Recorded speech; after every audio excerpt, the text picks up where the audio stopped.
Welcome, welcome, welcome. Hello, I'm your host, Mrs. M. And if you haven't, make sure you click the link below. That way you can subscribe to my channel and not miss out on anything you need to scale your cleaning business to six figures and beyond. Wow. So today in this video, I am going to take you on a little journey on what you need to do as you prepare for your commercial walkthrough. Now, this sets the tone, believe it or not, for if you get this account, probably at least 50%. 50% is all about what you present when you do the walkthrough. The other 50 is probably the price, so half and half. If you don't present well, but you give a really great price, then If you give a really great price, and you look at what you need to do to make sure that you actually win the contract, I think they both equally go 50-50, the presentation and the pricing that you provide. So I'm going to break this down into two videos. The first video is going to be preparing, what you need to do, prepare. So I've got some notes here so I don't miss out on anything.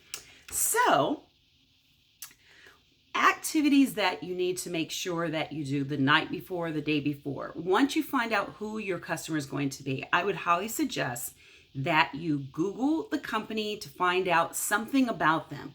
How long have they been in business? Because when you're doing your walkthrough, you want to remark on something about that particular company. People that are looking to do business with you want to know that you care about them. So find something positive. Like it's a family-owned business and you see they've been serving the community for over 26 years or 5 years or 7 years, or that they are rated in the top of the industry for what they do. If it's a dental office, they've got really great reviews about how happy the clients are.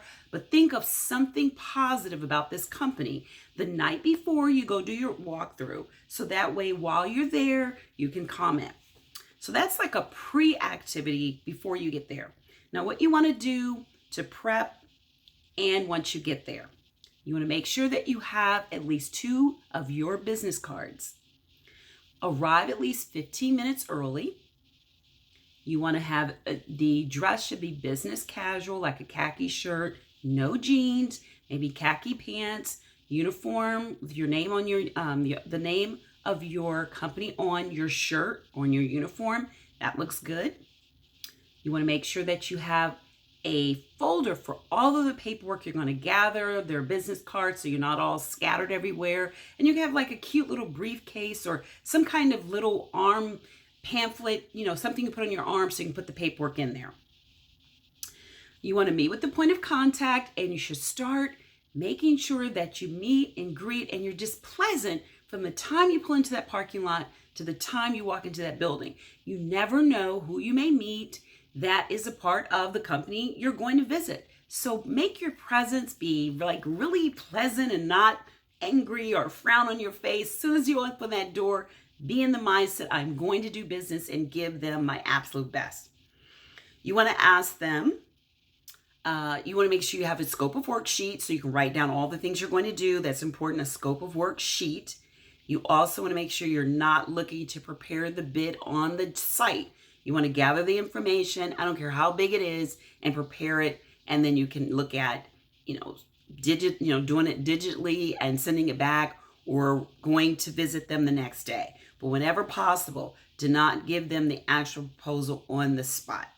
You can actually make sure, which I'll cover as we get ready to go through the 4 areas. So this is the pre.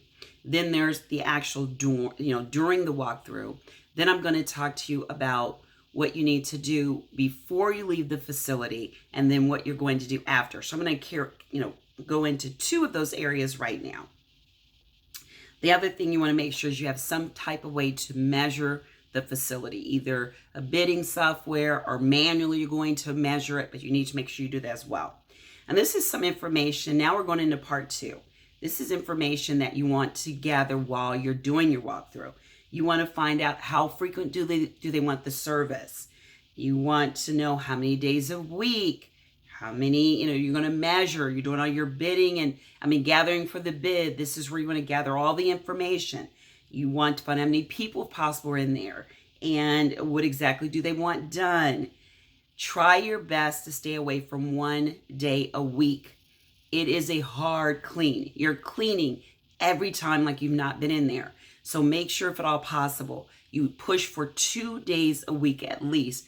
Never ever want 1 day a week.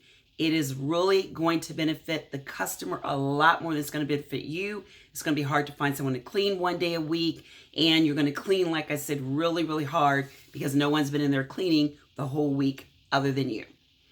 You want to estimate the floor covering breakdown. So let me give you a little percentage. Carpet, tile, wood. Think about 20% is how long it's going to take you to clean wood, about 50% for carpet, and 30% for tile. So that is kind of going to be the breakdown of what you're going to be able to cover for floors. Get as many details as you can. Do they have a janitorial closet? Do they have an alarm system? And are they going to provide the consumable supplies like paper products, soap? You want to understand that.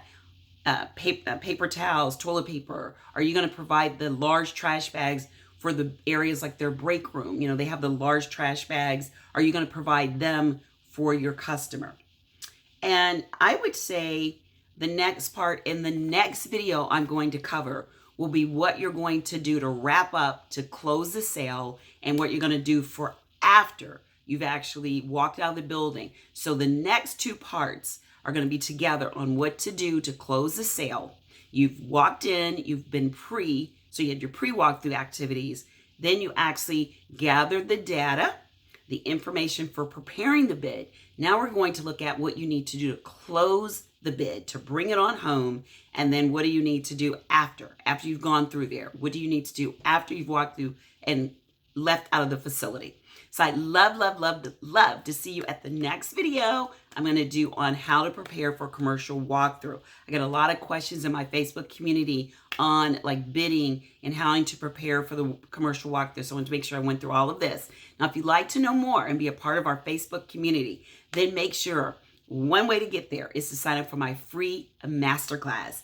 It is live and in person. We have a great time, a lot of Q&A after the presentation, and we go through so many things that are involved in these just three things you have to really focus on: attracting the customers, actually acquiring them, and then retaining them. Well, if you want to know this and so much more, then make sure you come to my free masterclass, and it is how to build a six-figure business, cleaning business, and beyond, within 12 months. How to actually build a six-figure cleaning business to 6 figures and beyond, within 12 months.